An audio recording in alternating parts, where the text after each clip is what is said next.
Hello guys, welcome to Satyam tech YouTube channel. ఈరోజు ఈ వీడియోలో మనకు రైల్వే రిక్రూట్మెంట్ బోర్డుకు సంబంధించిన నోటిఫికేషన్ గురించి అయితే నేను చెప్పబోతున్నాను. మనకు రైల్వే రిక్రూట్మెంట్ బోర్డు అయితే ఆర్ఆర్బీ నోటిఫికేషన్ అయితే రిలీజ్ చేయడం జరిగింది. దానికి సంబంధించిన పూర్తి వివరాలు ఈ వీడియోలో నేను మీకు చూపిస్తాను. వీడియోలోకి వెళ్ళే ముందు మా ఛానల్ని సబ్స్క్రైబ్ చేసుకొని లైక్, షేర్ అండ్ కామెంట్ చేయండి. ఆర్ఆర్బీ రిక్రూట్మెంట్ బోర్డు అయితే 5,696 పోస్టులను అయితే మనకు ఇవ్వడం జరిగింది. అసిస్టెంట్ లోకో పైలట్ అనే పేరుతో మనకు ఈ వేకెన్సీ ఇవ్వడం జరిగింది. దానికి సంబంధించిన అప్లికేషన్ డేట్స్ కానీ క్వాలిఫికేషన్ కానీ మీకు చూపిస్తాను.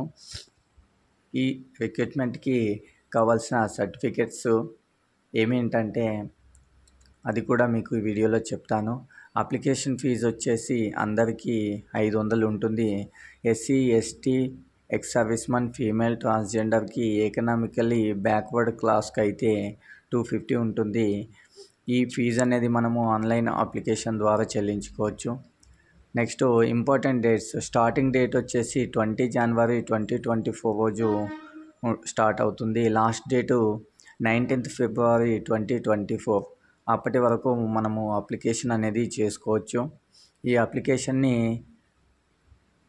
కరెక్షన్ అనేది కూడా చేయడం జరుగుతుందండి. మనం ఆన్లైన్లో సబ్మిట్ చేసిన ఈ అప్లికేషన్ని బోర్డ్ అనేది కరెక్షన్ చేయడం జరుగుతుంది. ఈ కరెక్షన్ అనేది 20 ఫిబ్రవరి నుంచి 29th వరకు చేయడం జరుగుతుంది.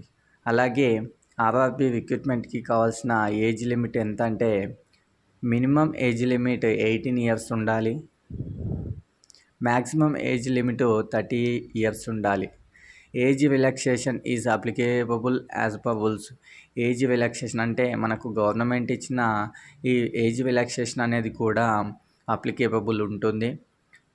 అలాగే క్వాలిఫికేషన్ విషయానికి వస్తే candidates should possess matriculation SSLC plus ITI from recognized institution of NCVT or SCVT in relevant trades.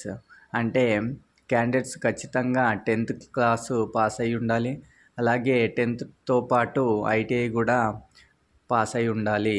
ITI లేని వాళ్ళు డిప్లొమా ఆఫ్ డిగ్రీ ఇన్ ఇంజనీరింగ్కు పాస్ అయిన వాళ్ళు కూడా ఈ రైల్వే రిక్రూట్మెంట్ బోర్డుకి అప్లై చేసుకోవచ్చు. ఈ రైల్వే రిక్రూట్మెంట్ బోర్డు అయితే డివిజన్ వైజ్గా మనకు పోస్టులు అయితే ఇవ్వడం జరిగింది.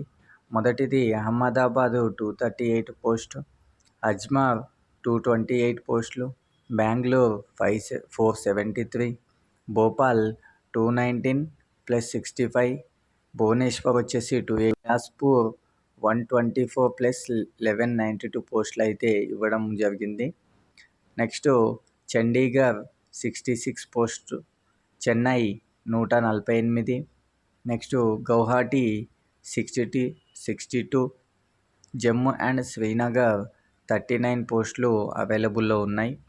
నెక్స్ట్ కోల్కత్తా 254, 91, నెక్స్ట్ మాల్దా 161, 56 + 26 పోస్టులు అయితే అవైలబుల్ ఉన్నాయి. ముంబై వచ్చేసి 110 + 411 పోస్టులు అవైలబుల్లో ఉన్నాయి. ముజఫర్పూర్ వచ్చేసి 38, నెక్స్ట్ పాట్నా 38, ప్రయాగ్రాజ్ 241 + 45 పోస్టులు అయితే అవైలబుల్లో ఉన్నాయి. నెక్స్ట్ రాంచీ 153, మనకు సంబంధించి తెలంగాణకు సంబంధించిన సికింద్రాబాద్ 199 + 599 పోస్టులు అయితే అవైలబుల్ ఉన్నాయి. సిల్గూరి 67 పోస్టులు అవైలబుల్లో ఉన్నాయి. నెక్స్ట్ వచ్చేసి తిరువనంతపురం 70 పోస్టులు, గోరఖ్పూర్ 43 పోస్టు. ఈ విధంగా డివిజన్ వైజ్గా అయితే మనకు ఈ రైల్వే రిక్రూట్మెంట్ బోర్డు అయితే పోస్టులను అయితే విడుదల చేయడం జరిగింది. దీనికి సంబంధించిన అప్లికేషన్ అనేది 20 జనవరి 2024 రోజు స్టార్ట్ అవుతుంది. క్వాలిఫికేషన్ ఉన్న వాళ్ళు ఎవరైనా సరే ఆన్లైన్ సెంటర్కి కానీ మీ సేవకు కానీ వెళ్ళి ఒకవేళ మీ దగ్గరనే ల్యాప్టాప్ కానీ కంప్యూటర్ కానీ ఉన్నట్లయితే మీరే అప్లికేషన్ చేసుకోవచ్చు. ఇక్కడ క్లిక్ హియర్ పైన క్లిక్ చేస్తే దానికి సంబంధించిన అప్లికేషన్ ఫామ్ ఓపెన్ అవుతుంది. మీరు అప్లికేషన్ని చేసుకోవచ్చు. దానికి సంబంధించిన డాక్యుమెంట్స్ ఏంటంటే Aadhaar card, photo, signature, SSC memo, ITI memo, caste certificate అనేవి తప్పనిసరిగా ఉండాలి.